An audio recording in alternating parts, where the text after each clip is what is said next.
Hello,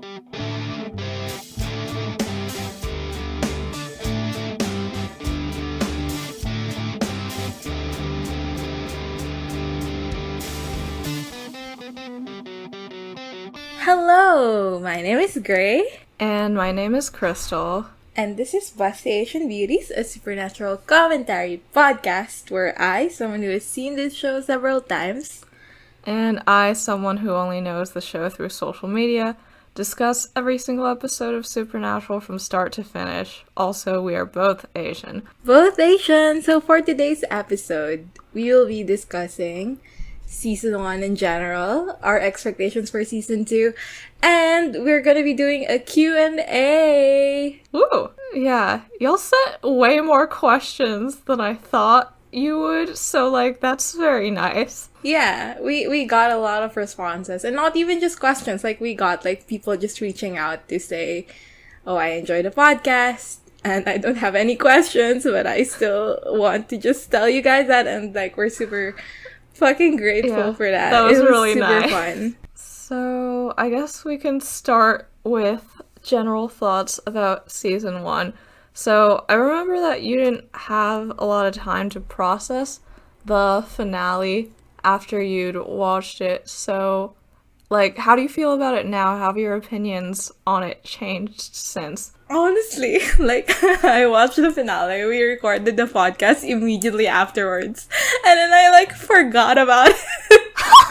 So now, I still haven't processed it at all. So, that's very fun. But I think, most of what I said in the episode still holds, how I felt about, the show being Dean-centric, all that still holds. But I just want to bring up that you actually have something to say about, last episode, right? Okay, so we talked a bit about how Dean realized that John was actually possessed by Azazel. It's because he told him that he was proud of him when actual John would be mad that he wasted a bullet.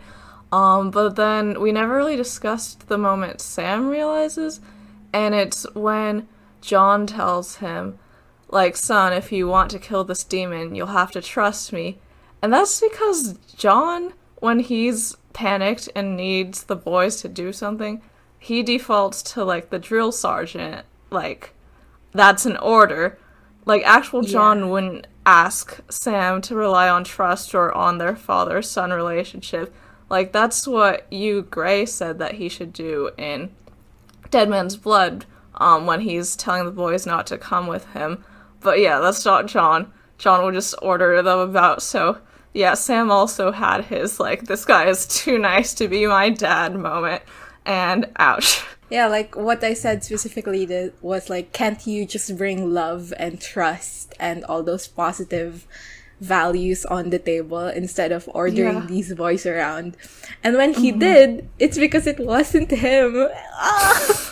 Woof. No. Do you think that Azazel, is a good dad? To his kids? Yeah. Well, because I thought about this, and, isn't Azazel, responsible for the demonhood of his children? Wasn't he the one who tortured them? Too. That would be very fun.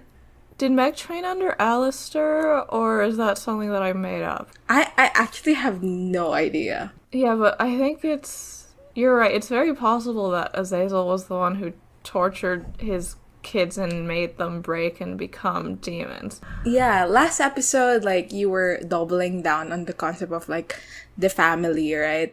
So the Azazel, Meg, and the random demon family. Yeah,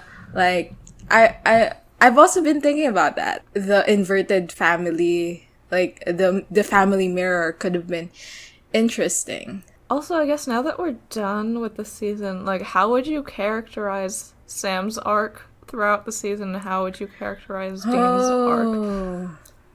Interesting questions. I would characterize Dean's arc as, because what he wanted at the beginning was to find Dad, and then he did.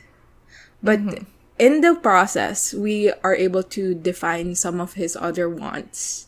So that includes, wanting to be a family again. and all that, and to the point that it's kind of a manipulative move to take Sam out of school, you know, just so that they can be a family again. And I guess if we're just considering this season, it's not a finished story yet. I think this story essentially finishes when John dies, and the family ideal, or at least the closest to the family ideal that Dean can conceptualize, is evaporated. Like, that's when this plotline ends. That's, like, something I'm looking forward to in season 2. Because I don't really know if I fully remember the intricacies of what happens to Dean when John dies. Like, I have forgotten a lot of how that affects him. So I'm looking forward to finding out. Yeah, I think that is a pretty accurate characterization. I guess I was also thinking about Dean's arc in terms of his relationship with the viewers, and that you start off thinking he's just some cool, cocky, misogynistic guy, and he turns out to be a sad, pathetic, misogynistic guy. Yeah. He's a family boy.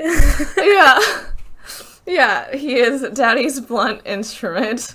But yeah, so I think we learn more about his insecurities and how centered his wants are around family and, like, not being alone.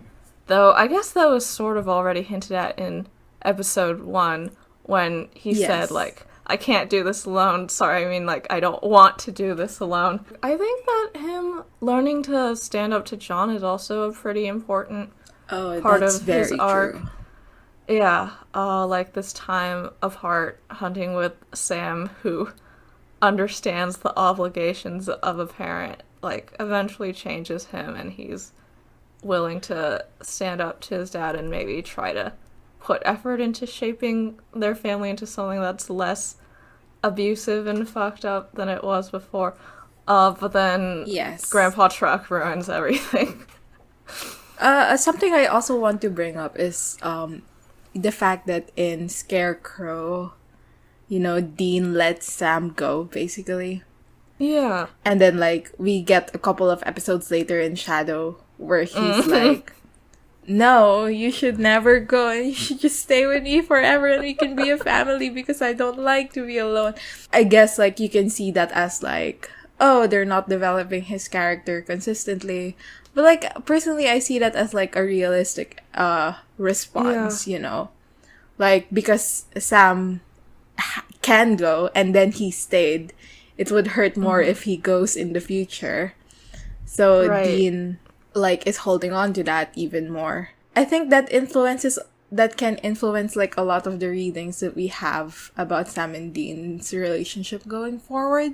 Yeah, I think the fact that Sam decided to stay at the end of Scarecrow, Dean was like, okay, cool, he made a commitment to being my brother forever. Yay! How about Sam's arc? I think that they did not write it well. That is what I think. Yes.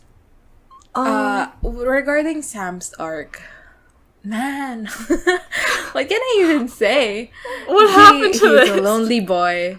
Like, I think the most significant one, at least to me, is him going into from, I don't want to revenge, like, I just want to live a normal life, and then the tragedy happens, which is Jess dying. Yeah.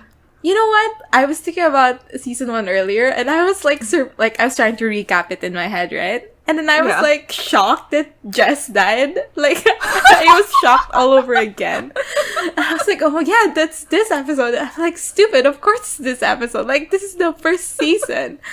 So, like, I was like surprised that Jess died.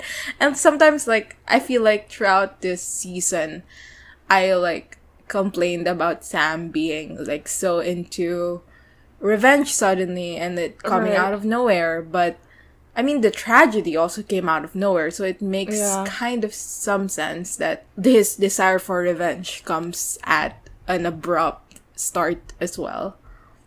Yeah. I think, him going from she's gone and she's never coming back to, like, his confrontation with Dean in Salvation, where he's like, don't you say that they're never gonna be back. It's like his main arc through this season. Yeah. What else? I'd agree. I still feel like it was not as well built up Yes. as it could have been, though. I think that, not to complain about Providence again, but I think if they really wanted to build that arc up, they should not have had Providence, because you show him moving on romantically from Jess in a way, and you also show him, like, going back to Sarah, wanting to find happiness and live a life, and think about what Jess would have wanted for him. So it doesn't make sense to go from that straight into, actually, I want to die in a fire to shoot Azazel again, you know? Yes, that makes sense. I think you're kind of right in that, like, the Sarah thing could have been a season 2 plot. Yeah. But there is gonna be kind of a Sarah thing in season 2. Oh, is this Madeline in Heart? In Heart, yeah. I think Madeline in Heart would have made more sense in season 1, I think, because, I don't know, I feel like they didn't build up Sam's, like, I guess, suicidality as well as they could have in season 1, and I feel like having an episode where, like, he falls in love with some woman and then she's like, oh, like, I'm inherently a monster and you should kill me, would probably be a better lead up to Sam going, I want to die while killing Azazel, because he made me a psychic boy, you know? So you're suggesting the switcheroo. Yes. Yeah. I mean, we'll watch Heart and then I'll figure out if I agree. Alright, so welcome to Bab Pod's first, I guess 3-month, it happens every 3 months, Misogyny Awards, where we look at each of the unique writers in a season and count their misogynies. Alright, so in season 1, we have 15 unique writers. John Shaban wrote the most episodes. He wrote 5, followed by Kripke writing 4, and then Sarah Gamble and Rael Tucker writing 4 as well. Everyone else wrote like 2 or 1, so I won't mention them by name. So first, in overall misogynies per episode, our winner is David Ehrman, who wrote 1 episode for which we gave Dean 10 misogyny points. Congratulations, David. You did such a good job. Woo! Exactly. Oh, by the way, the numbers and the other, like, visuals about this Misogyny Awards is gonna be on our social, so like, we're gonna link it below. Yes. So, look forward to that. Yeah. In second place for most misogynies per episode, we have the ever-productive John Shaban with 2.3 misogynies per episode on average, meaning he had like 11.5 total misogynies over his 5 episodes. Something that really gave him a boost was the 5 points that we gave Sam for kissing Lori and Hookman, so that upped his average by a whole point. If that had not happened, then our second place winner would have been Eric Kripke, who wrote 9 total misogynies, so 2.25 on average per episode. All of these went to Dean, so this man had Dean make 9 misogynistic jokes in 4 episodes. In terms of Sam-specific misogynies, the only people who gave Sam misogynies were John Shaban, as mentioned before, and Buck Lemming, who had Sam call Cassie that chick, which we all got really mad about. Which then I did to another female character shortly afterwards. I'm sorry. Well, it wasn't Cassie, and that's what's important. Yeah, and in terms of Dean-only misogynies, once more, David Ehrman, 10. Eric Kripke, 2.25. And then the third place winners in this category are Ron Milbauer and Terry Hughes Burton, who gave Dean 1.5 per episode on average. I guess one more thing to note is that the only female writers on the Supernatural team did not win any awards. On average, Catherine Humphris got 1 misogyny per the 1 episode that she wrote, and honestly, I think that was John Chabon's fault, personally, because she was involved in elementary, so she couldn't have done that. And Sarah Gamble and Raelle Tucker both have 0.875 misogynies per episode, all given to Dean. Alright, so that was the Misogyny Awards. Congratulations to all our winners. For your prize, please donate to Ko-fi.bustyasianbeautiespod.com. No, Ko-fi.com/bustyasianbeautiespod. This is more compelling than the Oscars. Yeah, so that's all I have for that. Next is the Crystal versus Grey in the IMDb Guessing Awards. I mean, Grey won. We know that. Grey won. Thank you. My question is, did you include the ones where only you guess? I didn't count those in the competition, but I did. Yeah, that's why I won. No, but also, I think, I also took the average of, like, the absolute difference of each of our guesses from the actual IMDb score, and I think that you still did win, even when I included those. Yeah. So it was a fair fight. It was very much a fair fight. So on average, I was off by 0.264 points from the actual IMDb score, and you were off by 0.22 points. At the beginning of do you remember at the beginning of the season, we were like, at the end of the season, I bet we're gonna be so good at this. And we still, like, literally, you got the right answer twice, and then nothing else. Like, that's all we have to say for ourselves. Yeah, it's really quite sad. So if you look at, like, a graph of our combined guessing accuracy, I think, like, near the middle of the season we get decent at it, and then there's a big jump up in terms of how off we are near the end, because everyone was rating the end of season episodes quite high, and we didn't really feel that was, like, we didn't really guess that correctly. Also, if we're looking at our 3 biggest writers, so for all of Eric Kripke's episodes, his average IMDb score across season 1 was 8.825. On average, I guessed, like, a score that was about 0.1 lower than his actual scores on his episodes, and you, Gray, guessed about 0.2 lower than his actual episodes. So we have established that I am more of an Eric Kripke hater than you. I suppose so, yeah. Okay, but I don't know how you're gonna feel about this next one. Okay, so for Sarah Gamble and Raelle Tucker, their average IMDb score across episodes was 8.525.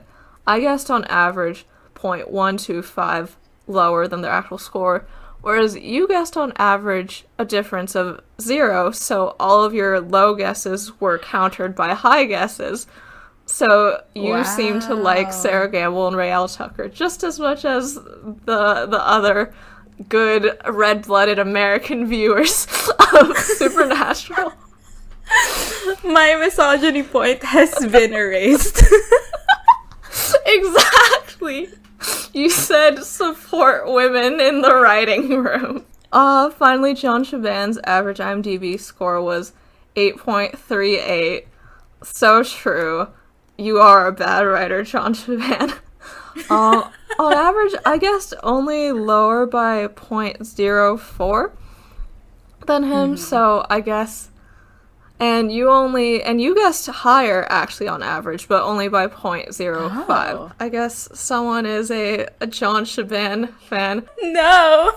He did make the title of our podcast possible, and for that, Exactly. he should donate to Ko-fi.com.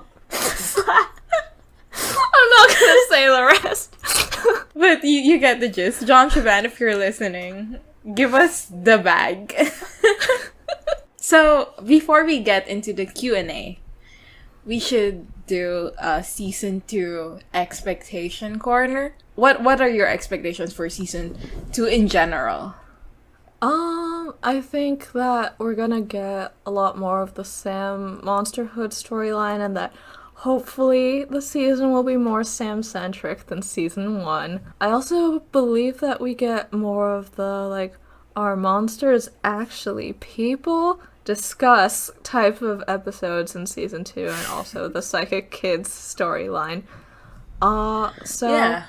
Yeah, in general, just getting into more of the, I guess, moral dilemmas that I have with Supernatural, and hopefully being kind of interesting with it before they throw it all away in later seasons. My expectation is kind of the same, like Sam-centrism, but it starts off with a Dean episode. I do remember that. So Right. He gets to be a little ghost boy. yeah, he gets to be a little ghosty. And then, as we progress, we turn more Sam-centric, which I am looking forward for. So, yeah. That's it for our season 1 recap and season 2 expectation corner. Oh, now, we're gonna start the Q&A. We've organized the questions by topic, rather than by asker. So if you asked a question and you're like, oh, you didn't answer all the parts of it, like, hopefully we'll get to it later. Yes, and also, like, if you just want to see the answer to your question specifically, we would say your name if you didn't go anonymous at the beginning of your question. So you can just Control F on the transcript, hopefully. Mm. So, because I know when I listen to a podcast with a Q&A, I only listen to my part. So, hopefully, you guys can do that as well. We just had to separate it because it's, we got a bunch of questions that a lot of them have the similar vibe. So, it'll be more convenient. Okay, so for the first question. So, we have a question from Maud Moon, who is very respectful. And ask, if you just want to tell us, like, feel free to not answer. But if you're comfortable with sharing, what are your pronouns? So, we actually haven't, discussed pronouns in the show. Like, I think it's pretty obvious that we're LGBT of some sort. All at once. Yeah, all at once. We're all, like, every single letter and the entire acronym. Yeah, like the extended version too. Yeah, exactly. The plus version. We're all of those. But we just haven't talked about pronouns like on the description of the podcast. Just for like safety reasons, Yeah. But yeah, like because this episode I bet people won't listen to it that much. Like not much people would listen to it. Yeah, my pronouns are he, him. This is Gray speaking. So Gray has he, him pronouns. Yeah. And I, Crystal, use they, them pronouns. So yeah. When you message us, like, feel free to use those pronouns. Yeah. Thank you so much. Okay. So with the Q&A for the show, we start with questions related to the characters. So we start with side characters. So a question from non-binary Dean. Who is your favorite side character from season 1? Meg. Meg? Yeah, that makes sense. Yeah. She kicked down multiple doors and looked really good doing it. I would say my favorite side character from season 1 is Missouri. Like, the character herself is very fun and very, like, had so much potential. Like, we discussed it in Home. But also specifically the values that she added to the show, the ideas that her existence proposed in the nature of Supernatural. Like, hunting doesn't need to be, like, this super violent macho thing. Like, you can literally just pick a place and choose to protect it with the skills that you have. You know, stuff like that. And I feel like, actually, like, I've thought about this, and, like, I feel like a lot of people who are doing, you know, post-canon fics would stand to, like, take from some of the concepts that Missouri introduced.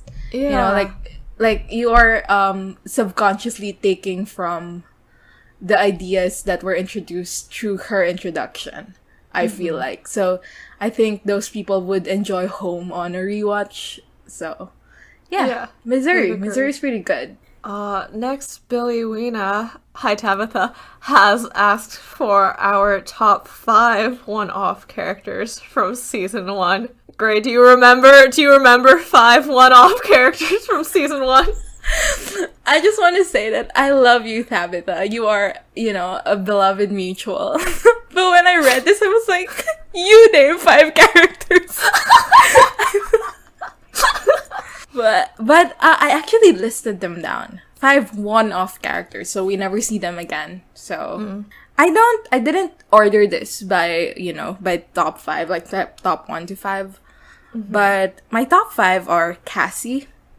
Yes. So if you don't remember, she is the love interest from Route 666. I have Max, which is the first psychic kid that we meet in Supernatural. And then I put Missy Bender. At this point, I was like running out of people. But like, Missy is fun. And a part of me is like, if they were gonna bring back someone from season 1 in the finale, like Missy could have been a good character. One, they don't need to get the same actress because, you know, like, it's a kid. Yeah, and then she grows up. And also she played Emma. Oh, she played Emma. That's interesting. Wait, no, they should have brought her back as both Emma and Missy and then had her kill Dean. Like, Dean goes, which one are you right now? I already failed at the question because my next character is Sarah. But Sarah is not one-off. Sarah comes back. Spiritually, she's a one-off character, like, within season 1. She's a one-off. But, like, you can say that about Bobby. Yeah, and he is. Bobby never appears again in Supernatural. I'm sorry to bring it to you guys. Yeah, and then my last one was Michael. Do you even remember who Michael is? It took me a second, but he's Two Queens Motel Kid. Right? Yes, exactly. Yeah. I thought he was interesting because it was like parallels and shit, mirrors, etc. Yeah, he was a good boy. Okay, so for me, because I don't acknowledge that Missouri came back and died in season 13, my number 1 one-off character is Missouri, followed by Cassie, followed by... Yeah, after this point, I was having a bit of difficulty. So I think I actually said Charlie from Bloody Mary for number 3, because I think I liked her quite a bit. I thought that her, like, backstory with her boyfriend was quite good. And also she threw a chair through glass in a school classroom. So, like, kudos for that. And I also had Missy Bender on my list as number 4. Because, I mean, she was just really fun and evil. Like, I really appreciated that. Like, her little smile when she said, oh, that's gonna hurt. Like, go girl. For number 5, I'm really grasping at straws here. You know what? Bobby's a one-off character. Bobby. I think in season 1, he's a number 5. Probably later he's higher. Yeah, the only reason why you enjoy, like, well, me, the only reason why I enjoyed Bobby in season 1 is because he's Bobby, you know? But, like, otherwise... That's some guy. Like, he's just some guy. And the thing is, like, I remember at the beginning of the podcast, I said that I don't even like Bobby that much. But like earlier today, I was thinking about Death's Door. That's what it's called, right? The episode where he dies. I think so. Or is Death's Trap? I don't know. Like the episode where he like is a ghost running around with fading memories. And I literally was crying while thinking about it. And I was like, okay, Bobby writes. Yeah, I do have to mention, though, that his dog is named Rumsfeld, and that was, like, U.S. Secretary of Defense under George W. Bush. So, I feel like Bobby may have voted for George W. Bush. I'll be honest, I don't even know if George W. Bush is, like, a Republican or a Democrat. He is Republican? Yeah, I'm sorry. What is your political stance, Bobby? we demand to know. Yeah, if only Eric Kripke had also confirmed that Bobby would have voted for Biden. And people would be like, Bobby is literally dead. and Eric Kripke would have said some other shit that would have he would have been like, AU AU Bobby came to our world and committed voters fraud by taking original Bobby's identity. From Lesbian Mary Winchester. What was your least favorite one-off character from season 1 and the most impactful? So one-off again. We're doing one-off again. Yeah. So least favorite? Okay, how about we do the least favorite? Let's say it simultaneously. Wait, I'm still thinking. Come on, think faster. Oh, okay, yeah. Okay, let's say it. 3, 2, 1. Andrea. Joe Whitetree. Oh. Was that his name? What was his name? Joe something? I think it was Joe Whitetree. It was Joe Yeah, Whitetree. okay. But also Andrea. I was hoping you'd say Andrea, so you would have a moment of like brain-to-brain communication. But yeah, I think Joe Whitetree was also like a character that represented a lot of what's wrong with Supernatural. Yeah. Andrea is the representation of badly written women in Supernatural, and Joe Whitetree is the representation of native racism in Supernatural. How about most impactful? I think I'm gonna go with Missouri for the reasons that you said that she was your favorite side character. Like, the concepts that she introduces to Supernatural about ways that people can, like, protect other people from the supernatural, but, like, not be a dick about it are very important to fanon and hopefully canon, but probably not canon. Again, like, I don't consider Missouri one off. Like, right. I probably should. Missouri, I hate that you die. But I answered Max because it's the beginning of the Psychic Kids plot. Yeah. And I just... He was impactful to me because of the plot of the episode, which was very upsetting. So, like, it impacted me in that way.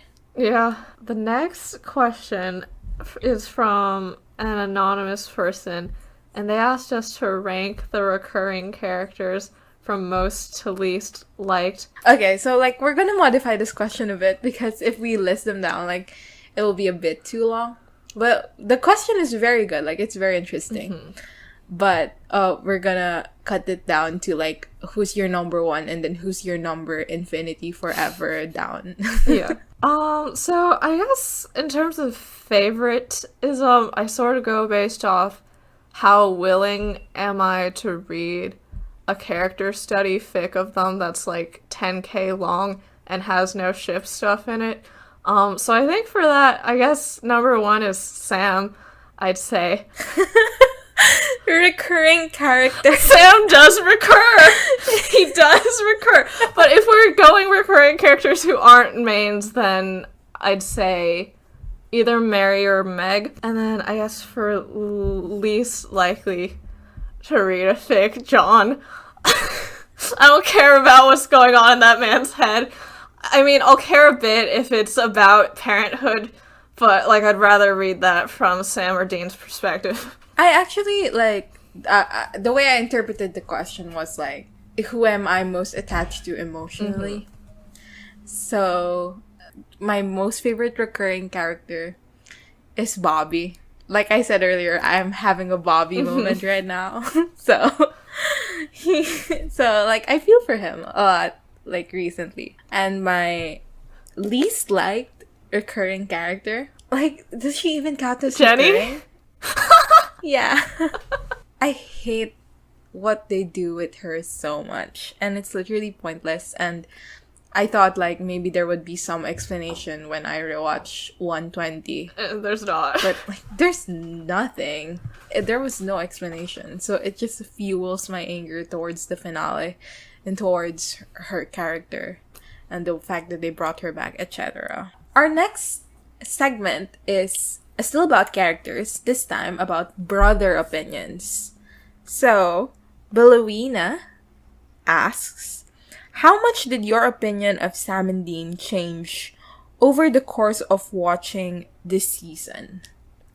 I feel like my opinion of Sam didn't change that much, mostly because they didn't give him that much. I think so. I'm just like, oh, well, the rest of the stuff that the Sam fans talk about will probably happen in seasons 2 to 5. But yeah, that's about it for Sam. Though, I guess I was interested in how, because I know in later seasons they really dig in on making fun of Sam for his hair, for being vegetarian, in general just for not being as gender conforming as Dean, and I figured that would start in season 1, but they don't really do a lot of that in season 1.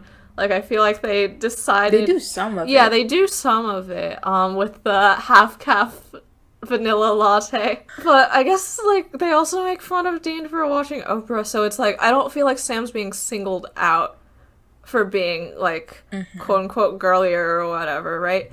Whereas I feel like later, Sam's the only one who gets that kind of treatment.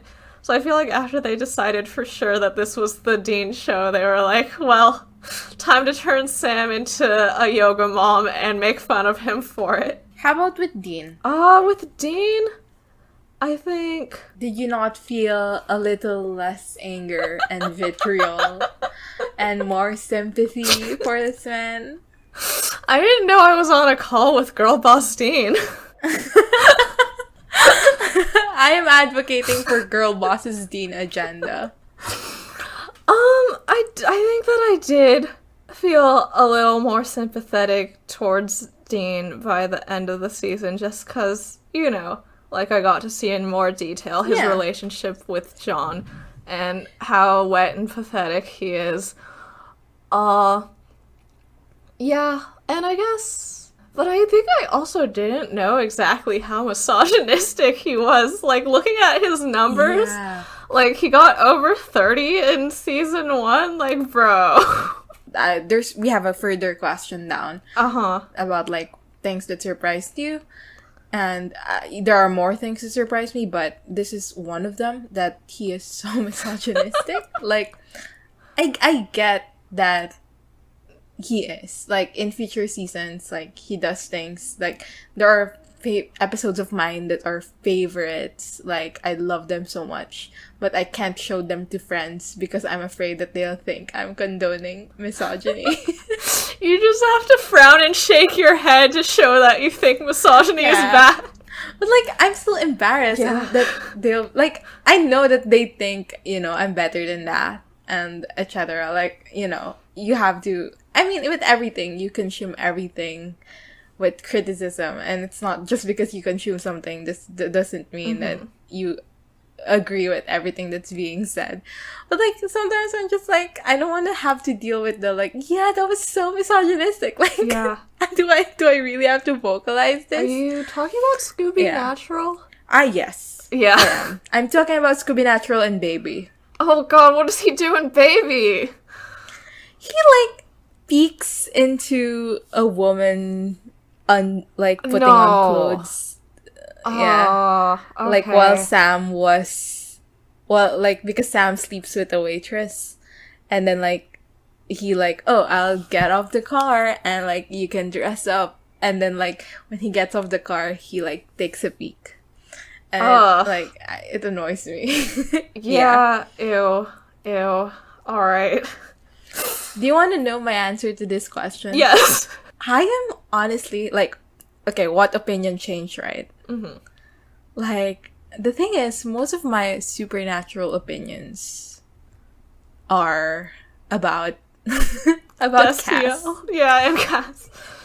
No, Castiel, but like specifically Cass, like Cass-centric, Castiel, Cass-centric, Sam and Cass relationship. Yeah. Why can't I say Castiel on the podcast? Why am I censoring myself? But like, yeah, like Castiel ideas that are like Cass-centric, you know, Claire and Cass, like opinions. Also, Jack and Cass. Well, that's where my heart Jack lies. And Cass. I literally forgot. Jack and Cass opinions, but with Sam and Dean, I don't really have that much. So what surprised me was that I actually cared about them on this rewatch. Because I was expecting that I would be like, oh, I have to watch Supernatural. I have to watch Sam and Dean. Okay, fine, I'll do it if it means I'll get to Cass. Like, that was my full expectation. So, doing this podcast and noticing that, like, at random moments of the day, I'll have thoughts about these two. And, like make content, like, make web weaves and shit about them.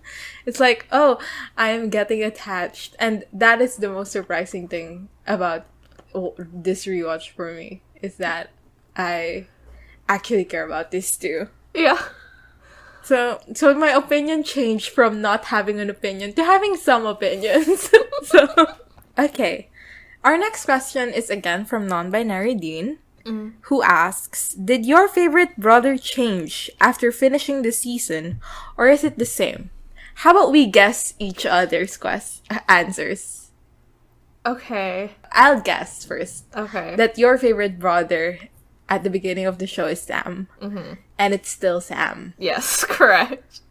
Yeah. That one is very easy. And I'm guessing that like your favorite before was Dean, and I think it's still Dean. Yes. Yeah. The thing is, like, with Dean, right? Like, the reason why I am able to criticize him more, and well, because there's more to criticize with Dean, but also just because I care about him more, like, honestly. And I know I come off as very Sam girl in this show, in this podcast. I don't know. Like, I mean, I come off as like a Dean enjoyer. Like, one of our friends told me that I am like Dean anti in the streets and Dean girl in the sheets. No, the opposite. Like, I'm a Dean girl in the podcast and I'm like a Dean anti in real life. And the thing is, like, the only reason why I'm able to, you know, be so anti-Dean in a way is because I think about him a lot. And I also love him a lot, and like I want better for his character, so I am more riled up about his characterization, you know, stuff like that. Yeah. So we have one viewer once say that they think we're both Cass girls, but because Cass isn't around, like, Sam is number 2. Yeah. The thing is, like, Sam is not my number 2. Dean is my number 2. So it's interesting that I come off that way. My number 4 after Cass, Jack, and Eileen. This next question is by Hell's favorite. And it says, I challenge you to say one positive thing about Dean. Are we that evil about Dean? Really? Like, I read this question and I was like, oh no. It's been like a week and I've had time to think and I've still got nothing. So great, you go first. No. Okay, I'll go first. I love his pop culture savvy. I love that he's a nerd. And he's a nerd in a... Like, I guess that they're trying to do, like, not like other nerds thing with Dean. You know? he's not like other nerds because he's actually cool about it. Yeah, he's not like those disgusting ghost facers, because he also shoots guns. And I get that that's like part of the reason why I think he is like his nerddom is cool. But I do think it's cool, and I've said this before, but like I've consumed some of the media that he likes, and it has influenced my tastes, like in books, like I've read Slaughterhouse-Five and other Vonnegut works, and in terms of TV shows, like I've watched a lot of Star Trek because of this guy. And like that has like shaped my personality and what I like and what I consume. His character has shaped that, and I'm sure like it has shaped other people's as well. So one positive thing I could say about Dean is like he is passionate about the things he's passionate about, and he is like, you know, that those like, I don't know, fucking political answers, like a guy you can have a beer with. So stupid as shit. But like Dean is, well, he shouldn't run for president, but like he is a guy you can have beer with. I'm not having a beer with him, I'm Asian. In my ideal universe where Dean is Filipino and he lives in the Philippines, we are having beer and we are talking about Star Trek. Oh, that's cute. Okay, I've been thinking, and I think my thing was that it was nice of him to give Sam those Lucky Charms. Yeah, it was. I think when he was younger, he was probably a pretty good brother. Okay, our next category is questions about the show. So the next question is from Dyke Eileen and Non-Binary Dean and by Maud Moon, and it was just asking what was something that surprised us a lot while watching or rewatching season 1. My answer is short because we discussed it earlier, but I'm surprised by the misogyny one, and 2, how Dean-centric it was, because I really was led to believe that season 1 to 3 was a Sam show. Like, I remember hearing another podcast, not to promote like other podcasts, but like in Bait Pod, they said that like season 1 to 5 is Sam's show, and then season 6 to 12 is Dean's show, and then 13 to 15 is Jack's show. Like, they say that. And for a long time before I rewatched season 1, I was like, yeah, that's true. I think that's true. But now I'm like questioning. Like, I don't think it's that true. Yeah. I guess for me, definitely the Dean centrism.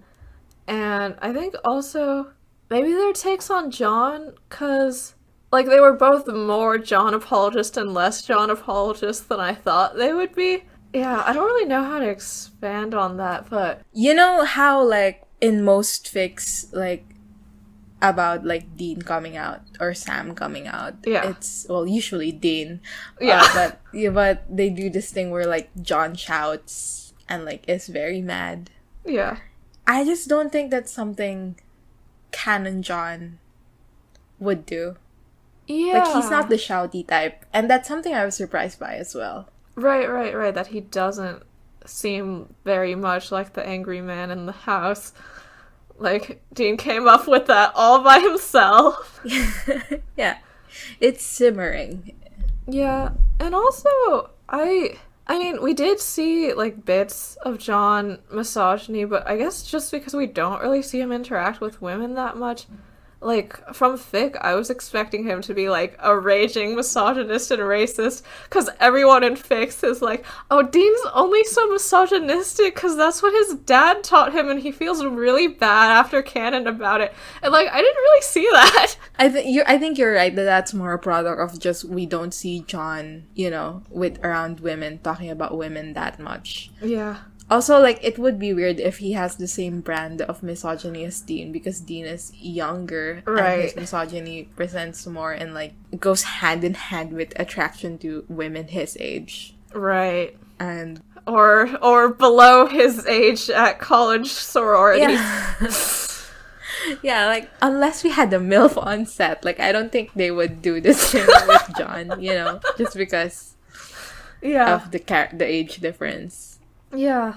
But, like, I wouldn't be surprised if John was, like, talking casually about these things in front of Dean. Yeah, he does call Kate sweetheart in a, like, really gross-looking scene, so I think we could expand more on it, but I guess I just thought it would be more explicit. So our next questions are from Girl Boss Dean and Sam's Left Elbow, who basically asked, like, have any of your opinions on Supernatural changed while doing the podcast, or were they all reinforced by analyzing everything in detail? Again, this is a question that, like, I don't think I can answer because most of my opinions come... Okay, here's my situation. Mm-hmm. For me, season 1 to 8 is Supernatural. Like, that's the canon of the show, right? Mm-hmm. And then, like, you can take liberties about season 9 to 15. But, like, season 1 to 8 is, like, it's the show. And that's mostly influenced by the fact that I started watching live around that transition point. So, like, the ones that I started watching live, I'm able to interact with more in, like, this is happening right now, and it's, like, a product of writing and a product of blah, blah, blah. And then the ones before that are, like, it's already happened, so, like, I can't do anything about it, So, most of my opinions on Supernatural about, like, things they could have changed or, like, just general, like, I guess headcanons is what people call it, appear from season 9 to 15. So I don't have much opinions about season 1 to 8. Like, to me, they're just things that happen. Yeah. Like, they're cemented as what's canon. I would love to entertain this question when we get to, like, the last Q&A. Wow, we're doing multiple of these. So, like, the last Q&A. Yeah. When, it's season 15 and we're able to watch more of the show. And it's like, what opinions have changed? Because right now, like, my opinions are pretty cemented as, like, it's the show, we're watching the show, Mm-hmm. Yeah. I don't know how many of my opinions changed just because I didn't really have that many opinions on season 1 before. Yeah. Now already. But I guess, like, I probably do view, like, the Sam and Dean relationship as more important to Supernatural than I did before. So, yeah. Hashtag Crystal's Brownlee era. No. Oh, the last question was also by Maud Moon. They also asked something similar. Okay. Liza asks, Gray, if you watched Supernatural for the first time today, would you have still liked it? The thing is, like, this person asked this question in front of me. Like, we were on call, and Liza was like, so Gray, like, if you watch the show right now, would you have liked it? And I immediately was like, no. Like, no hesitation, no anything, no thinking. No, the thing is, like, I think the reason why I like the show is because of the nostalgia and the fact that I watched it young. And, like, maybe, I've been thinking about this, but, like, maybe if I did the podcast and it was my first time watching the show and I knew nothing, I would also have that same level of investment, just because the focus is different when you're doing a podcast. But if this is just, like, I just put on a show, I just don't have the time to be invested in a 15-season long show. Not in a, like, I'm busy way. I'm not busy, but, like, in a, I don't have, like, the ability to commit, I feel. Okay, well, yeah, I know this question isn't for me, but, like, I think I wouldn't like it if I wasn't already in the fandom and knew plenty of things about it from social media, because, like, the parts of the show that I like is when Sam or Dean are, like, having emotional moments and I'm being head in my hands about it. But I feel like the show itself would not have gotten me that emotionally invested in Sam and Dean by the end of season 1 for me to care that much. Like, I think I already had to be invested in the characters. Our next set of questions is about writers of the show. So, from Lesbian Mary Winchester again, who asks, who is your favorite / least favorite writers in season 1 or for the whole show? I have very strong opinions about this. Okay, go for it. Incredibly strong. Go for it. I'll go with least because it's obvious. I hate Buck Lemming. I think they do a lot of shit in the show that you know it's them. You know, like you know they're writing it. And when they're writing it, you also know it's bad.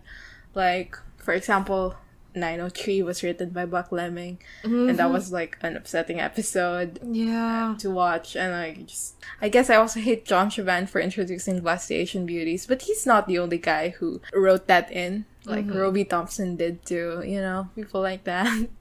So, but, like, my main answer is Buck Robbie, Lemming. Writer of the Winchesters. God, that script was so bad. You know what he did? What? He wrote like a 60s version of Bus Asian Beauties, and the title is Voluptuous Asian Lovelies. What? Okay. Yeah, it's... Okay, Robbie. And you know what episode that is in? Baby, why not? No, that doesn't make sense. The car's not in the bunker. I don't know. It's in Goodbye Stranger. Oh, come on. Yeah. I rewatched that episode recently and I forgot about the Voluptuous Asian Lovelies line. And when it happened, I stopped watching. Like, I quit. Yeah, goodbye. Okay, I mean, I feel like my least favorite, I can only really say based off of season 1. In which case, I'd say probably my least favorite ones are just, like, some of the one-off ones, like the writers of Bugs, Mr. 10 Misogyny Points for Provenance, you know. Like, I think everyone else, it's a mixed bag. Yeah. The thing is, like, those people don't come back. Yeah. You know? Yeah. And, like... Right, oh, well, I guess I should also add Buck Lemming, because they will be a permanent awful thing. Fixture. Yeah. God. I still can't believe they wrote the penultimate episode. Come on. Okay, favorite writer, Steve Yockey, hands down. Like, I know we shouldn't stan writers or whatever the fuck. And, like, I agree. Like, I'm not saying whatever the fuck, like, you know, derogatorily. But Steve Yockey is the writer that I can recognize the most when I'm just watching an episode. You know why? Why? Because when he's writing the episode, I am laughing. Oh, he is genuinely funny. He does good comedy. He writes Peace of Mind, which I thought was a fucking hilarious episode. He wrote Ouroboros, which I love. And, like, just a couple of episodes, especially in season 14. Did he write Lily Sunder? Which, you know how I feel about Lily Sunder. Yeah. A lot of his episodes, I find myself, like, laughing out loud. Now, I only know his comedy stuff, so I'm not sure about, like, I'm not here to be like, he writes characters well. Like, what the fuck do I know about Terrell Whitner characters? We're watching Supernatural. But, you know, like, it's fun to enjoy an episode. And a lot of times when I'm enjoying an episode in the later seasons, I look at the credits and it's written by Steve Yockey. I think for me, since I only have season 1 to go off of, I don't necessarily have one. Like, all the episodes that, like, I'd say the episodes that I like the most, are written by Eric Kripke. Yeah. But, like, since he is definitely not a favorite Supernatural writer, like, I don't have an answer for this.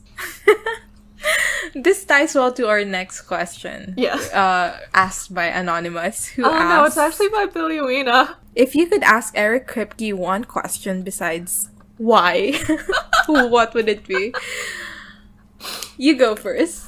Okay. Eric Kripke, once in a fit of spite, I stalked your Twitter and saw you promoting things about diversity in the writer's room, saying things about how you didn't want to, like, go with Asian stereotypes with your writing of, like, whatever that character from The Boys' name is, and you've said that you're tackling toxic masculinity in the new season of The Boys. I would like to know if your social stances have changed since you wrote Supernatural, and how they changed, or if you're just trying to be trendy and stay relevant in the writing world. And also, do you feel bad? I really hope you do. And ask him, what's your hair care routine?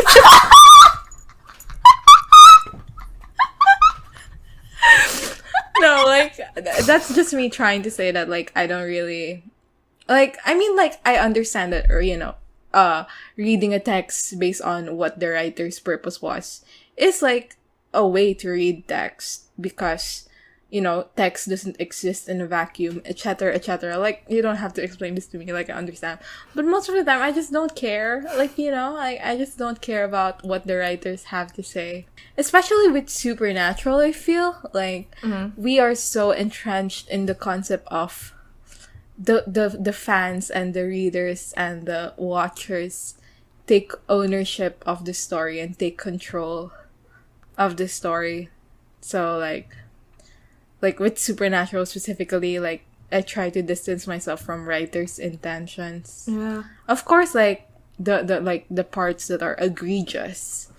Like, I'm not gonna be like, oh, every Dean misogyny thing is, like, a Dean misogyny, and it's not the writer's fault. Like, Dean is just a horrible person. That's just wrong. Like, that's not, you know, that's not how media exists. But in general, I just think I don't care about her cooking.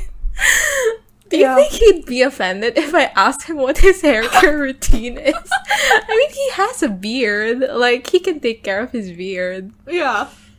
I think that's fine. I think I would also ask him, is Crip Ackles real, just to deal him psychic damage? I think he would enjoy that. Like, he did read the him ex Jared Padalecki fic. Never mind. I'm not giving him the satisfaction. Yeah, exactly. So our next section is questions about episodes. So Anonymous asked what our top 3 favorite episodes of season 1 were, and the 3 that we hated the most. Okay, for love, I like Something Wicked. I like Home. And the top 3, I thought about this long and hard, just because I couldn't think of one. But I ended up settling with Scarecrow. Like, yeah, I like those 3 because they develop a lot of the character. Like, for Something Wicked and Scarecrow, it's very character. For Scarecrow and Home, it's plotty. And all 3 have good... It just feels good to watch. Yeah, I think I have the same, just in a different order. The thing is, like, there's not much good episodes in season 1. Yeah. Number 1's Home. I think number 2 is Scarecrow. And, okay, if Dead Man's Blood was just the parts with, like, Sam and John and Dean and John, like, that would be, like, number 3 or number 2.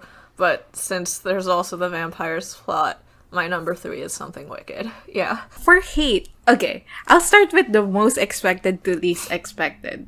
So this is not in order. Most expected, like, I hate bugs. Yeah. I think the racism was not, like, enough to balance out the good parts, i.e. the Sam and Dean brotherhood and the Sam and John stuff. So, like, I just think, I don't know. I mean, I do know. It's, you know, it's racist is what it is. So, okay, number 2, I don't like Hookman. Because of the Lori stuff. Like, it just... I mean, we've talked about it extensively in the podcast, but yeah. And number 3, this is the least expected, I guess. But, like, it's expected with me. Can you guess it? I mean, I was gonna guess Shadow just because that's the one that made you quit, but, like, I don't know. It's Faith, baby. Oh, right. I think Faith is more the disappointment than the actual badness of the episode.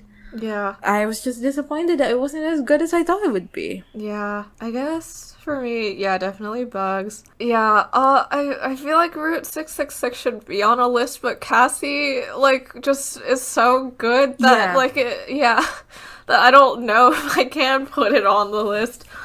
But, okay, you know what? They could have put Cassie somewhere else, so I'll just go with Route 666. And then, number 3... I was gonna say Provenance just to be a bitch, but I think Hookman is probably worse. Okay, our next question is from Non-Binary Dean again, who asks, if you could each delete one episode from the season, which one would it be? I think we have the same answer here. Yeah. Bugs. Part of me, though, is like want to go for Route 666, but like not for the episode itself. Like, I think Bugs is a worse episode, but because of the writers, like, if we just didn't have Route 666, like, Buck Lemming would have never been here, they would not come back, and, like, we would be rid one terrible writing pair. Yeah. So, like, in that sense, like, part of me wants to answer Route 666. But if we're just talking episode itself, like, it's Bugs, definitely. Okay, so the next section is about the secret good supernatural that lives in our head. The first question is from Billy Weena, and it's, if you could insert Castiel in one episode, where would it be and why? I thought about this so much, because it's a difficult question. Yeah. Tabitha, you're really making my brain go right now. but I think the typical answer is Fate, right? I guess, but like... I want to answer Fate, but in a different way. Like, I don't want him to save Dean, right? And I don't even want him to show up in front of Dean. What I want him to do is show up in front of Layla. Oh. Like, I want a scenario where, like, Heaven was like, oh no, Dean is dying, and he's Michael's vessel, like, he's not supposed to die yet. And so they're like, Castiel, go watch over that man, that rancid ass man, and he does. And then when he gets there, like, Dean is healed, it's like, oh, it's fine, I'll just watch over a bit, and then leave. And then, like, he notices Layla, and how Layla is struggling, and it touches his like, heart. Yeah. And he heals her, and then gets punished for it because he's not supposed to do that. Oh yeah, he gets lobotomized probably, right? And then he doesn't even remember meeting Dean the first time too. Yeah, exactly. That's really good. It would change nothing other than Layla would be healed, which we don't even have to see, so it literally changes nothing in the show. And, like, it changes nothing in terms of Cass because he wouldn't remember it because he gets lobotomized. Changes nothing for Dean, but it could be there and it could be plausible. Yeah. And what I'm saying is, someone write this canon compliant fic. Why hasn't anyone written it yet? Have you read the Anna x Layla fic where, like, Anna heals Layla and then they, like, have sex in the church? No. Okay. It sounds interesting. It's pretty good. I think it's on my fic rec list.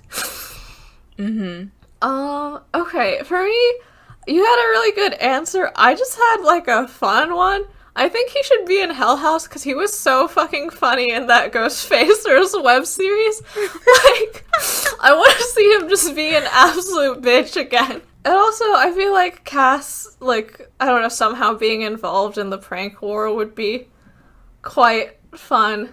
Just because, you know, I mean, I don't like Whoopee Cushion's scene very much, but, like, it was a little bit funny. The thing with me is, like, I just generally don't like time travel fics. So, I tried really hard to conceptualize one where it wouldn't change anything. Yeah. So that's how I ended up with the Layla situation. I just think it's a very compelling idea, and I just want to read it. I agree. Okay, so next question from Angela C. If you could write an extra Sam episode for season 1, how would you do it? We're combining this with the next question, which is, what would be your pitch for an episode of SPN that takes place within season 1? So it's like a bit Sam-centric, but also like a season 1 episode. I feel like we ought to make it Sam-centric anyway, just because Sam doesn't get a lot this season. I feel like, again, for me, I thought that Sam going full revenge mode near the end of the season felt too sudden, so I would probably want something that smooths the path a bit. I think it should be set after Nightmare, because I think that they kind of just dropped the, like, tenseness and, like, psychic kid storyline stuff for too long after Nightmare. And I don't, like, I'm still kind of stuck on, like, wanting Heart or a Heart-like episode in season 1, so I feel like it could basically be like Heart, but right after Nightmare, and about Sam, like, fearing his own monstrousness and, like, feeling like the only way that he can make it up to the world is by, I guess, dying and also taking out, like, another monster, being Azazel. I am not good at concepts, which I just proved wrong earlier. Yeah, no, you did a really good job. Concept. No, but like I am a fic writer, and I've tried to write longer fics that are case fics, and I've failed. I'm actually gonna discuss it later in a later question, but basically, like, what I'm trying to say is I can't visualize a case. I can just visualize, like, some scenes that I want. And, like, a Sam scene that I specifically want is a scene where he's, like, peacefully, like, floating in water or swimming. For very, very, like, Catholic reasons. Like, I want baptismal imagery. Like, because I'm also an AMV maker, and I wanted to make an AMV to this song called Lilio by The Strangeness for a while. And, like, the lyrics go, like, I went down to the river to wash my sins away, and I've been waiting for the day that forgiveness will come my way. And, like, every single time I listen to that song, I think of Sam. And every single time I'm like, they should have done a scene where Sam is, like, floating in water and it's, like, a baptismal imagery thing. So I can make this AMV. But alas, we are not blessed. So I'm just putting it in as, like, something I would have wanted to see in season 1. Because it's, like... So the next section is about the creatures from Supernatural. So non-binary Dean asks favorite quote-unquote monster. Oh, I liked Bloody Mary. Why specifically did you like the monster in Bloody Mary? I think I like that she had a backstory and motivations that made sense on, like, a living human being level and also on a ghost level. And also... the mirror trick with the bleeding eyes looked really cool, so she was really cool for doing that. I during the episode, I expressed, like I expressed that I didn't like the fact that the vampires in Dead Man's Blood are so scary. But in retrospect, I think the concept has grown on me, like the idea of, like, monsters that live together in, like, a pack situation. So, I know we see more of that in Supernatural, so I'm not, like, deprived. But, yeah, like, the vampires were actually, like, now that I think about it, pretty fucking cool. So, yeah, the vampires, most basic answer to that question possible. Okay, so next question is from my friend Liza again, who asks... What supernatural creature from your respective cultures do you want to have seen in the show? As a member of the Chinese diaspora, I know not many supernatural creatures from my culture. But, like, I remember there was, like, some woman who, like, drank blood, but, like, not in a vampire way, in, like, Pilgrimage to the West. And, as a younger person discovering my attraction to women, like, yeah, her. For this question, I actually went kind of off the rails.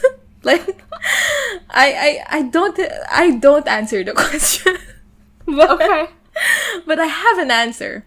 And it's mostly like, I turn it from like supernatural creature to supernatural beliefs. So like, like things that you do as like part of the culture that you believe in.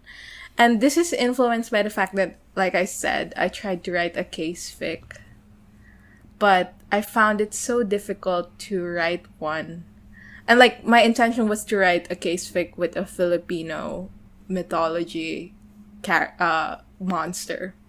But I found it so difficult to write from the perspective of like someone who lives in the US. You know what I mean? Yeah. Like, because I don't, so I don't have that experience. So I was just kind of confused on what to do. But I did amass like some like things that if it was set in the Philippines, like I would have wanted to see. And I have 3. One is like the concept of tabi-tabi po, which is like, in English, it means excuse me, basically. But like, it's something that you say in areas of nature or like anthills or whatever, so that the spirits won't get mad that you're in their place. So like in Filipino folklore, there's a lot of creatures that are peaceful, basically, unless you hurt them first. Yeah. So like, you say tabi-tabi po, which means excuse me, when you're going to these places so that they won't attack you. And it's like something that I do personally, the tabi-tabi po. So I just want to like, it's something that I would like to see in Filipino natural. Yeah. I told you this is going off the rails. And the second one is like, I wanted, in the story that I wanted to write, I wanted Cass to give Jack a haircut. Aww. Because in the Philippines, when there's a baby, their first haircut is given to them. Like, not even haircut, just like first snip of hair is given to them by what is deemed the most intelligent person in the family. Oh. Yeah. So like the concept is you pass your intelligence to the kid. Like, I think it would be very meaningful if Cass like cut Jack's hair with the concept of like, I am passing to you my knowledge and my wisdom. And it's just, I would have wanted to see that, like, in a fic format. And then, this third one is so gratuitous. Okay. Cass has a Filipino boyfriend named Gray. No. I mean, maybe. We could make it happen. But, like, I am a Castiel shipper. And one time I was watching a movie. It's called To the Stars and Back. And they do this thing in the movie where they get lost in the woods. And in the Philippines, when you get lost in the woods, the belief is you have to turn your clothes inside out. Like, you have to remove your shirt and then wear it again inside out so that the spirits will let you pass, basically. And in the movie, they do this and they have like a crush on each other. Yeah. And they're like removing shirts, so it's like haha, and they're like very giggly, and it's like a cute scene. Like, I know it has the potential to be creepy, but like it's a cute scene, and like a part of me was like, I could do this with Castiel. Like, Castiel can make this happen. Like, I want the scene where they get lost in the woods and like Cass like decides to take off his shirt and invert it, so that they would stop getting lost. And I just think that would be very cute. Yes. Yeah. That's like, these are all ideas I had writing for a fic that didn't go anywhere. So I'm just sharing it into the void now so that I don't feel like they're for nothing. So the next question is from M, and it's, if you could make one lore change to Supernatural, what would it be? I think maybe I'd change up the afterlife system a bit. Like, I don't want all monsters to automatically go to purgatory and for humans to be the only ones who are allowed to get into heaven. And also, I still think it's so weird that the empty is angels and demons when angels are literal angels and demons are just humans that, like, got tired of being tortured. Like, It's weird. Yeah. You're right. The afterlife is weird. And the thing with Supernatural is they could have easily fixed this in the finale. Yeah. Like, Jack, very easily. please. Just a few words, just a few scene changes, and it would have been fine. And the fact that they didn't, like, I've told you, right, that my concept of death is like the empty, So, not very Catholic. But I would say my lore change in Supernatural is I just don't like that the necklace is important.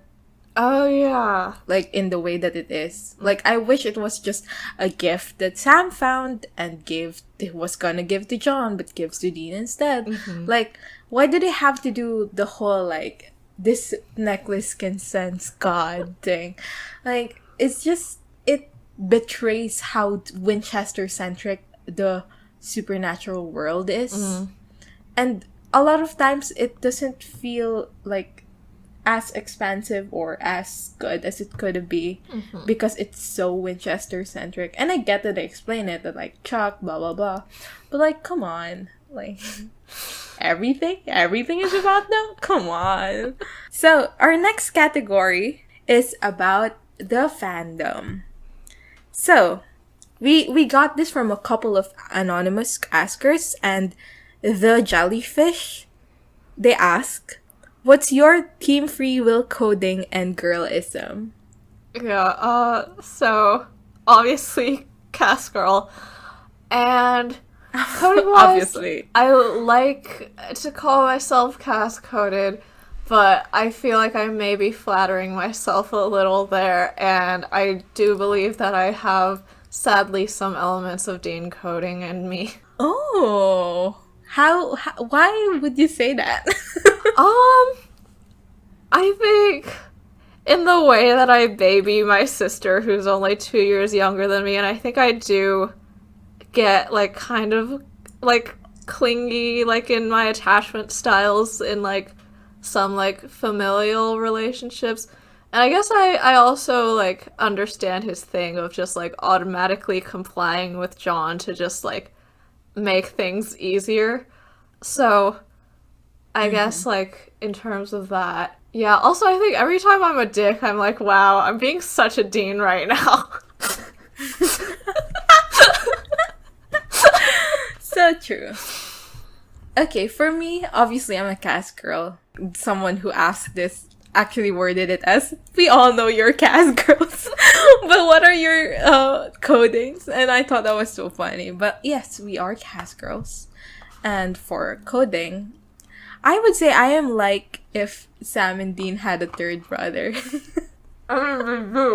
Yes, they do. Sorry, Adam, but Adam is a Milligan, not a Winchester. And in this self-insert scenario where I am Sam and Dean's third brother, I am a Winchester. I love making self-insert fanfiction. I would say I am born Sam-coded and raised Dean-coded, if I must. Like, you're trans-coded. Yeah. I transitioned into a misogynistic asshole.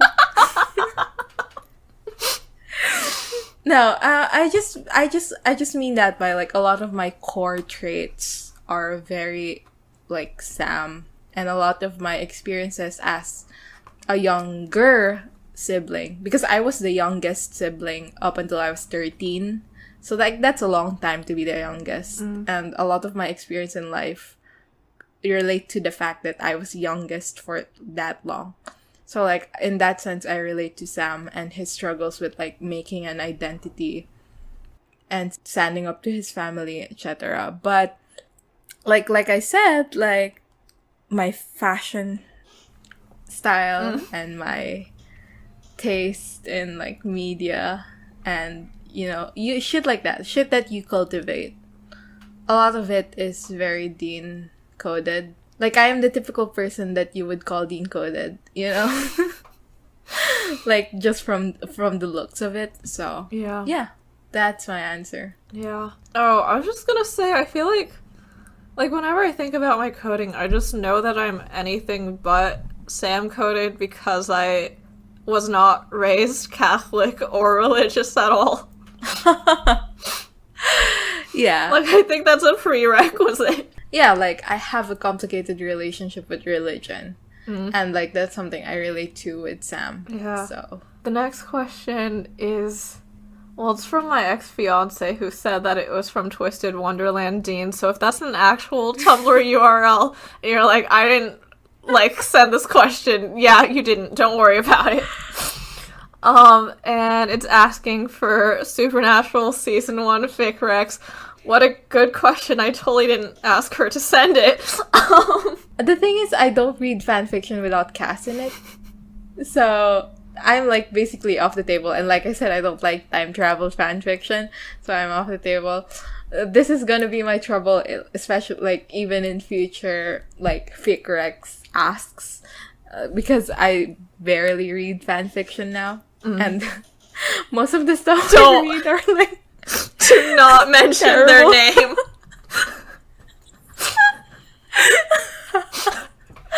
But yeah. No, I cannot give any fic recs. Yeah. But Crystal can, so Yeah. Crystal must. So, I have quite a few, so I don't want to go through all of them, so what's gonna happen is that I think I'm going to make a post that we can link to on the Bad Pod Tumblr. But I guess I think because I've mentioned Bad Moon Rising so much, it deserves, like, a proper introduction. So Bad Moon Rising is a season 1 rewrite by Gone_Girl on AO3. And basically it's a rewrite where Sam and Dean are Palestinian, and it sort of takes a lot of the cases and plots from season 1 and reimagines them in, like, how, like, their race would affect the way it goes and the outcomes. It also fixes a lot of things from season 1, like it changes the creature in episode 2 and has Haley, like, as a native woman who's sort of, like, in charge of the hunt and they're just going along. And I think it also does a really good job at tying together the themes of, like, family and codependency and abuse in Supernatural. And sort of, like, I guess, just general societal injustice, too. So it's just very well written, and you should check it out, and everything else will be in the post. We'll link the post in the description. Yes. So, our next question is from Anonymous, who asks, what is your favorite SPN headcanons?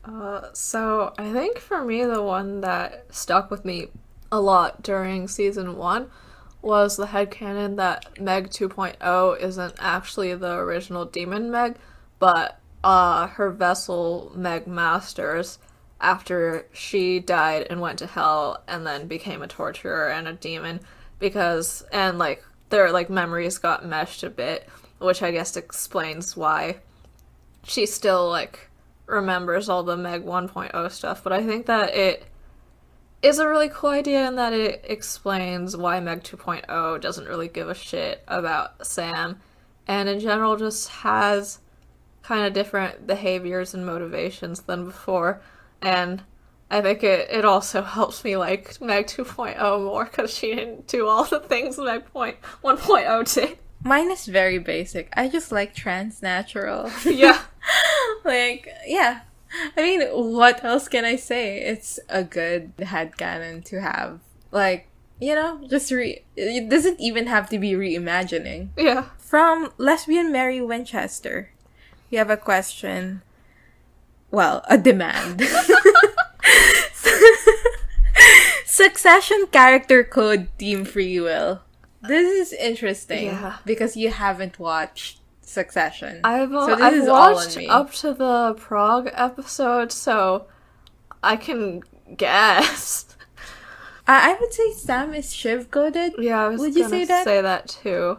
Yeah. That's the only one that I know for a fact. I would say Dean is kind of like Roman. Interesting. Right? I was gonna go with Kendall in terms of the, like, wanting approval from the father and, like, sort of being, like, in the elder sibling position. I was just thinking Roman because I think it would be funny if we have, like, the hype masked man.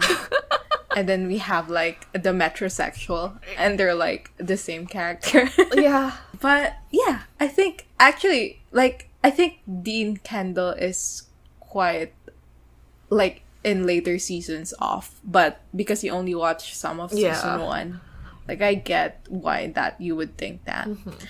Cass is the interesting question. Because he's better than all of these people. Yeah. Cass is not like anyone. Cass is the only character ever. Yeah. Yeah. There's He's like literally Greg. nothing. Oh my god, no!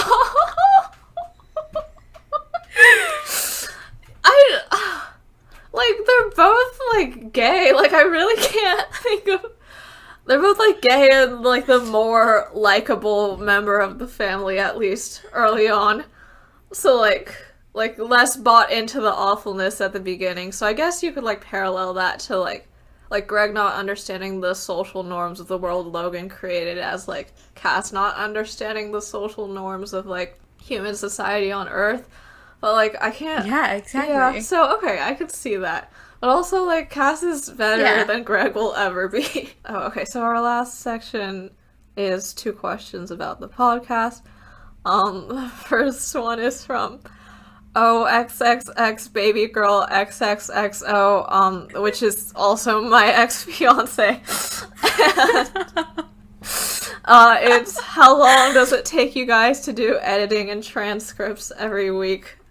Do you want to go first? Part of the computation is the, like, watching and recording. So I'm gonna include that. Like, watching episode for me is an 1.5 to 2 hour commitment because I write notes, etc. And then recording the podcast takes like 2 hours. Means sometimes it takes 2.5. God, you remember that one time we did like 2 hours and like 45 minutes? Yeah. What's wrong with us? And then for the editing, I usually take, if it's a shorter episode, I take 4, maybe 5 hours. And a longer episode takes 6 to 7 hours. It really depends on how much fiddling I do with it. I used to fiddle with the episodes a lot. Now I just kind of let them roll sometimes, like pacing wise. Sometimes the audio is bad. Yeah. And that takes a lot of work to correct. So, yeah. I don't think our podcasts are necessarily edit heavy. Like, we don't do, like, background music and shit. But, like, it's still... Yeah. Just because of the raw length of the thing. Yeah. Like, it adds up a lot. Right. And that's for 1 episode, and we have it twice a week. Yeah. This is why you should donate to our Ko-fi. Ko-fi.com/BeautySpod. That's not it, though. We still do transcripts. Yes. So, for me, I think for watching an episode, it usually, and taking notes, that's like 1.5 hours per episode. Recording, I'd say average of 2 hours, yeah. And then I'd say transcripts, depending on the length of the episode, probably like 4 to 6 or 4 to 7 hours, probably averaging around 6. So that is, what is that? That's like 9.5 hours per episode, so 19 hours a week? What the fuck? I don't even want to compute mine. Mine is probably like 21, right? Because of the additional hours. Yeah. So this is like fully a part-time job. Yeah. Sometimes I like do think that like maybe we should cut back on the episodes, but like I also want to get this done as quickly as possible. Yeah, I don't want to be doing this for 6+ years. So it's 2 episodes a week forever. Yeah, like we don't mean to complain with like saying this. We're just saying it.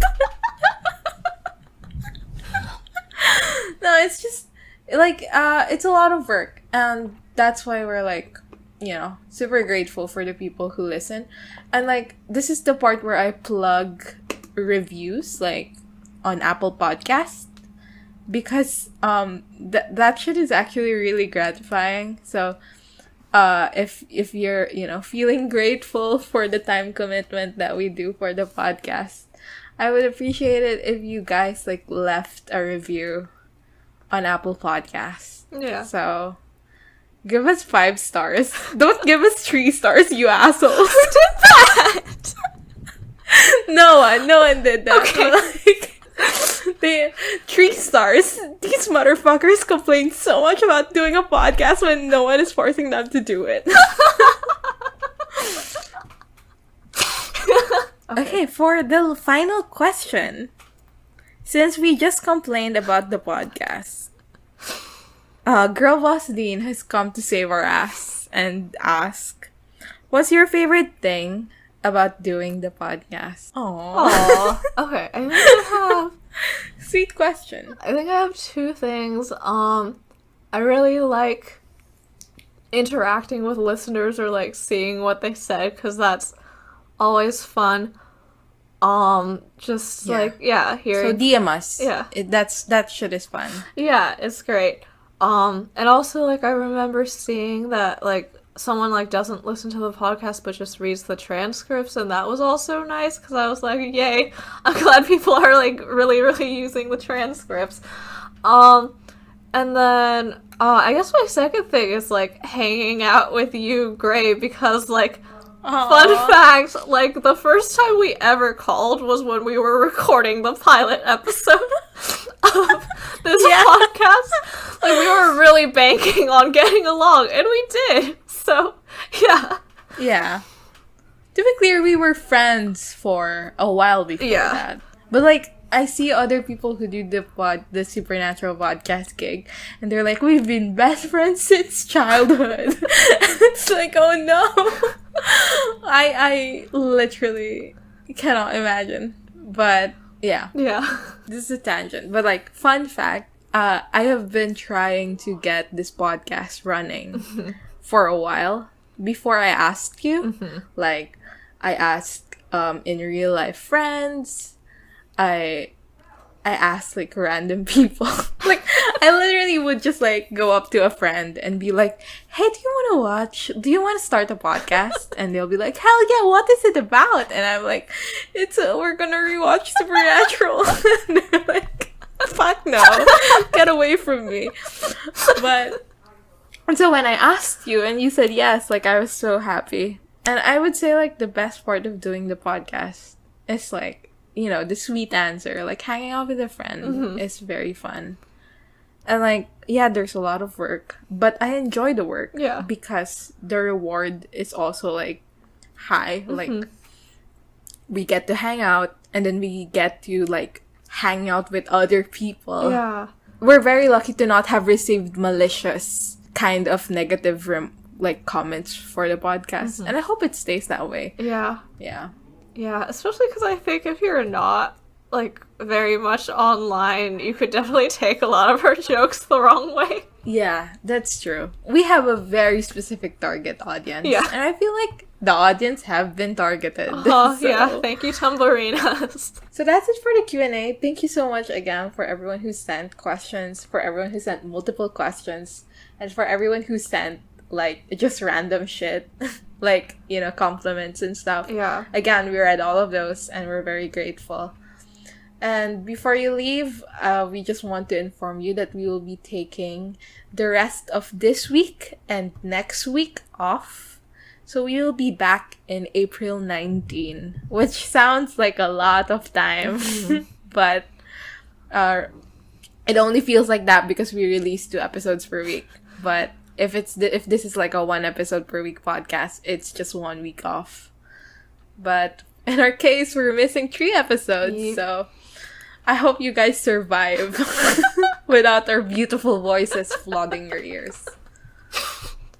Yeah, okay, yeah, and thanks so much for listening. Like, your support means a lot, etc., and it's good to see y'all in the tags. And, like, again, like I said, please leave reviews, like, I don't want to be the person who begs for reviews, but like, it just personally, like, feelings wise, it makes us feel good. So like, if you don't have an Apple account, is that how reviews work? I don't know. But you can also just DM us or send us an ask, or leave a YouTube comment. This things really help. Thank you so much. This is so earnest. Okay, so that's it for this episode of Buzz the Asian Beauties. Next time, we will be talking about Season 2, Episode 1, In My Time of Dying. Leave us a rating or a review wherever you get your podcast. Follow us on social media. We are on Twitter at twitter.com/beautiespodcast and on Tumblr at bustyasianbeautiespod.tumblr.com. Our official tag is BABPod, BABPod.